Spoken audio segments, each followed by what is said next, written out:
করো, তুমি একটা অনাথ ছেলে ধরে নিয়ে আসো। সবাই তোমার বাড়িতে যে ঘর জামাই থাকতে পারবে না তোমার বরের মতো, ঠিক আছে? এই কারণেই প্রীতমের সাথে তোমার মেয়ের সংসার হয়নি, আর এই কারণে আনমোলের সাথেও বিয়েটা হলো না। বন্ধুরা পুরো ভিডিওটা দেখতে থাকো, আনমোলের সাথে পালবাড়ির কাকিমা এবং পালবাড়ির মেয়ে কি কি করেছে, আর আজকে তোমাদেরকে আমি প্রমাণ সমেত এই ভিডিওটাতে সবটা বলবো। চলো কন্টিনিউ ভিডিওটা দেখতে থাকো। চিঙ্কি কাকিমা ভাবে যে ওর বর ভেড়া বলে সব বাড়ির ছেলেরা ভেড়া, তাই মেয়েকে নিয়ে চলো আমি তো বলবোই, পুরো ভিডিওটা দেখতে থাকো, কেউ স্কিপ করবে না। আরো একটা খবর সামনে এলো বন্ধুরা, এর মতো নোংরা মেয়ের কাছ থেকে কি বা আশা করা যায়? এর মতো নোংরা মেয়ে কোথাও যে সংসার করতে পারবে না। ঘর জামাই কি আর সবাই থাকে? ঘর জামাই তোর মধ্যে কি আছে আর ঘর জামাই থাকবে? যে নোংরা ছেলে তার মধ্যেও সিদ্ধারা সোজা আছে। সবাই কি ভেড়া নাকি রে তোর বাপের মতো?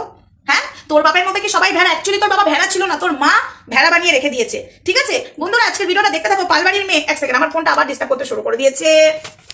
দেখি এবার স্ট্যান্ডটা তুলে দিয়েছি। যা, তার আগে বলি হাই ফ্রেন্ডস, সোমা ওয়ার্ল্ডে তোমাদেরকে অনেক অনেক স্বাগত, অনেক অনেক ভালোবাসা। চলে এসেছি আবার একটা ভিডিও নিয়ে তোমাদের সামনে। তবে হাসির বিষয় কি, রোজ ডেতে কেউ আর গোলাপ দিল না। ওর মতো নোংরা মেয়েকে কে গোলাপ দেবে? আহারে সোনা গো আমার, সবাই গোলাপ দেওয়া দেই করছে, একটা বাচ্চা ভাই বোনকেও গোলাপ দিচ্ছে। এটা ভালোবাসা জিনিস। দেখো সবকিছুই নোংরা নয়, রোজ ডে মানে যে সব নোংরা। রোজ মানে গোলাপ সবাইকেই দেওয়া যায়। তো যেটা বলতে এসছি, এই যে তোমরা কি জানো আনমোল বিস্কুটকে অনেক রকম সত্য দেওয়া হয়েছিল? হ্যাঁ বন্ধুরা, অনেক রকম সত্য দিয়েছিল এই মেয়ে।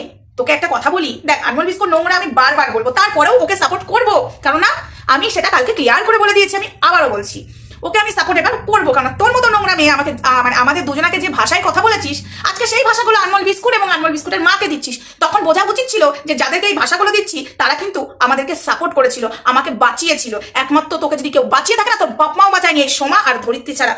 তো যাই হোক, এগুলো সবাই জানে। আর নতুন করে নিজের বাজনা অনেকে বলে ফাটাচ্ছ নাকি তুমি, উপকার করে না, একটু বলতে হয়।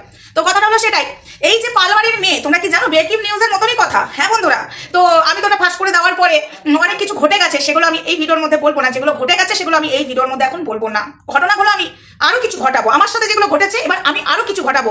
ফোনগুলো শুধু ধরবি, ঠিক আছে? মেসেঞ্জার কলগুলো শুধু ধরবি। এবার দেখ তোদেরকে দিই কি করে। আমি ক্যামেরা অন করে আমি তোদেরকে কল করবো, ধরবি কিন্তু। আমি এখানে বলে দিলাম, বাপের বেটা যদি হয়ে থাকে মানে বিটি যদি হয়ে থাকিস তাহলে ধরবি। এবার আসি, পালবাড়ির মেয়ে আনমোল বিস্কুটকে কি বলেছে জানো? যে তোদের বাড়িতে আমি সংসার করবো না, তোকেই আমি বিয়ে করবো, তুই এসে আমার সাথে ঘরে থাকবি, ঘর জামাই থাকবি। এবং চিঙ্কি কাকিমারও সেটাই ছিল। কি চিঙ্কি কাকিমা মনে হচ্ছে এই কথাটা আমি কি করে জানলাম? আনমোল বিস্কুট বলেছে না, আনমোল বিস্কুটের বাবা এই কথাটা কি করে আমি জানলাম? আনমোল বিস্কুট এটা বুঝতে পারছে যে আমি কারোর কাছ থেকে জেনেছি, ও বুঝতে পারবে, কারণ কথাটা তো ওর দিক থেকেই ফাঁস হয়েছে। তো যাই হোক, চিঙ্কি কাকিমা প্রীতমকেও তুমি ঘর জামাই রাখবে ভেবেছিলে, আর একটা বিস্কুটকেও ঘর জামাই রাখবে বলেছিলে। একেও তোমার ঘর জামাই রাখার কি আছে? তোমার মেয়ে কোনো শ্বশুরবাড়িতে যে সংসার করতে পারবে না, ঘর জামাই থাকবে কেন? ঘর জামাই থাকবে কেন? ও শ্বশুরবাড়িতে গেলে কাজ করে খেতে হবে, রান্না করতে হবে। ও তোমার মেয়ে শুধু শুতে পারে, তাই না? ঘর জামাই ওই জন্য তুমি রাখতে চাও, তোমার মেয়ে শোবে আর শরীরের ইয়ে মিটাবে। ঘর জামাই এই কারণে সবাই ঘর জামাই থাকবে না। আমি বললাম না, একটা যে নোংরা ছেলে সেও ঘর জামাই থাকতে পারবে না, যার সিদ্ধারা সোজা আছে। তোমার ঘরের সিদ্ধারা সোজা নেই বলে সব ছেলেকে ভেবো না যে সবার সিদ্ধারাই সোজা নেই, ঠিক আছে? তোমরা এই সপ্তাহে রেখেছিলে গ্রামের আমি কি করে থাকবো? আনমোল বিস্কুটকে বলেছে এই পালবাড়ির মেয়ে, বুঝেছো? তাহলে কেন প্রেম করতে গেছিলিস? আমি তো শুনলাম আনমোলের বাড়িতে তুই আগে গেছিস, আনমোল আসার আগে। তাহলে তো দেখে এসছিস যে গ্রাম সবই ওই জায়গা দেখে আসিস নি? দেখে আসার পরে তো প্রথম দিনই তো ক্যান্সেল করতে পারতে, সেকেন্ড দিনই তো ক্যান্সেল করে দিতে পারতি যে না আমি কিছু করবো না। খাট অব্দি গেছিলিস কেন? খাট অব্দি তুই টেনেছিলিস আনমোল বিস্কুটকে, আনমোল বিস্কুট কিন্তু তোকে টানেনি।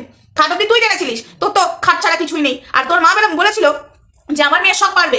তারপরে কেন কদিন বাদে থেকেই, যখন থেকে ঝামেলা ছিল তখন থেকে কেন বললি যে আমি ওখানে থাকতে পারবো না, তোমাকে ঘর জামাই থাকতে হবে? কেন ঘর জামাই থাকবে? আর একটা কথা চিন্তি কাকিমা, তোমার মেয়েকে যেখানে বিয়ে দেবে সেই ছেলে ঘর জামাই থাকতে হবে। কেন ঘর জামাই থাকবে? একটু বলো তো। তোমার মেয়ে শ্বশুরবাড়িতে যে সংসার করবে না শুধু ওই বিছানাতেই?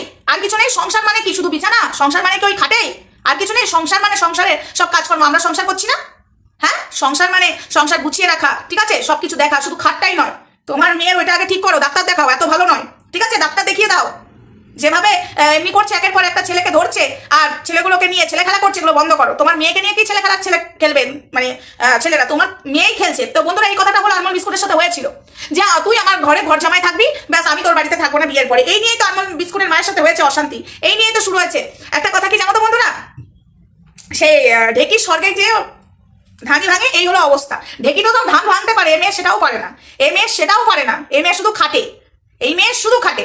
তো শোন, তুই আমার কি করবি তার আগে আমি তোর ব্যবস্থা করবো পালবাড়ির মেয়ে, ঠিক আছে? কন্টেন্ট তুই এখানে পাবলিক করেছিস, আমি করতে যাই। এখানে কন্টেন্ট তুই ছুড়েছিস।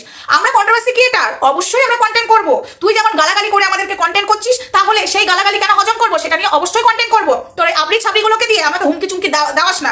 মুখ সামলে কথা বলবি আমার সাথে, ঠিক আছে? মুখ সামলে। তোর কন্টেন্ট হওয়ার খুব শখ হয়েছে না? এবার বোঝাবো তোকে, এবার আমি বোঝাবো। অনেক হয়েছে। আরেকটা কথা বন্ধুরা, এই নিয়ে কিন্তু প্রীতমের সাথে সংসার করতে পারেনি, এটা কিন্তু আজকে আমি তোমাদেরকে ক্লিয়ার করে দিলাম। এই কারণে কিন্তু প্রীতমের সাথে সংসার করতে পারেনি। প্রীতমদের বাড়িতে যে ও মানে কাজ করবে না, আমি কালকেও বলেছি, আমি আজকেও বললাম, প্রীতমকে ঘর জামাই রাখতে চেয়েছিল পালবাড়ির কাকিমা, সেটা প্রীতম নিজেও স্বীকার করেছিল, তোমরা জানো। এই কারণে এই পালবাড়ির মেয়ে এদের বাড়িতে যে সংসার করতে পারেনি, ঘর মানে কিছু করতে পারেনি, এই মেয়ে কোনোদিনই সংসার করতে পারবে না, কারোর সাথেই সংসার করতে পারবে না এই মেয়ে, বুঝেছো? আশা করি বুঝতে পারছো আমার কথাগুলো। তো যাই হোক বন্ধুরা, এই পালবাড়ির মেয়ে আনমোল বিস্কুটকেও এই অফারটা দিয়েছিল যে তোকে ঘর জামাই থাকতে হবে আর তোর বাড়িতে যে আমি থাকবো না। কোন ছেলের মা ভাই এটা মেনে নেবে বলো তো, যে ছেলে জন্ম দিলাম, আজকে ছেলে জন্ম দেওয়ার পরে আমি ছেলেকে ঘর জামাই রেখে দেবো? সেটা তো হবে না। কোন ছেলের মা মানবে বলো তো যে বাড়ির বউ বাড়িতে থাকবে না, আমার ছেলেকেও রাখবে না? মেনে কে নেবে একটু বলো তো এটা? যেমন একটা মেয়ের দায়িত্ব থাকে মা বাবাকে দেখার, সেরকম দায়িত্ব থাকে শ্বশুর শাশুড়িকেও দেখা, সেরকম একটা ছেলেরও দায়িত্ব রাখা উচিত নিজের মা বাবাকে দেখার এবং শ্বশুর শাশুড়িকে দেখার, তাই না? এই চিন্তাধারাগুলো যতদিন না চেঞ্জ হবে এই সমাজে এরকমই ঝামেলা চলবে। বিশ্বাস করো বন্ধুরা, এই পালবাড়ির মেয়ের চিন্তাধারাটা যে কোথায় সেটা তোমরা আশা করি এতক্ষণে বুঝে গেছো। আমাকে আর খুলে বলতে হবে না এর চিন্তাধারা, আমি বাবার বাড়িতেই থাকবো, আমার সব জাগবে, আমার খাট ছাড়া কিছু না। আনমোল বিস্কুটকে খাট অব্দি টেনে নিয়ে গেছে এই যে পালবাড়ির মেয়ে। আনমোল বিস্কুট কিন্তু এই ক্ষেত্রে যায়নি, ও যতই খারাপ হোক এই আনমোল বিস্কুট আগে যায়নি, পালবাড়ির মেয়ে গেছে, বুঝেছো? ছি ছি ছি ছি, প্রীতমের মা এই কারণেই তো মেনে নিতে পারেনি বলে আজকে পালবাড়ির মেয়ে ওই বাড়িতে সংসার করা হলো না। যে ছেলের মা মেনে নিতে পারবে, যে ছেলে মেনে নিতে পারবে, সেই বাড়িতেই পালবাড়ির মেয়ে সংসার করতে পারবে। তার থেকে একটা কথা চিঙ্কি কাকিমাকে বলছি, শোনো, ও রাস্তায় অনেক অনাথ ছেলে ঘুরে বেড়ায়, ঠিক আছে, কাজ নেই, বেকার, ঠিক আছে, তাদের মতো একটা ছেলেকে তোমার মেয়ের সাথে বিয়ে দিয়ে দাও, তাহলে পিছু টানা রইবে না, তোমার মেয়েও বাড়িতে থাকবে আর ওই অনাথ ছেলেটাও ঘর জামাই হয়ে থাকবে। ঠিক বললাম না চিঙ্কি কাকিমা? সবাইকে এক অফার দিও না, সবাই এক অফার মেনে নিতে পারে না, ঠিক আছে? সবার দ্বারা কিন্তু তোমার বরের মতো বেকার নয়। আশা করি বুঝতে পারছো চিঙ্কি কাকিমা। চলো ভিডিওটা এটুকুই ছিল, নেক্সট ভিডিওতে দেখা হচ্ছে, ততক্ষণ সঙ্গে থেকো, ভালো থেকো, সুস্থ থেকো, টাটা।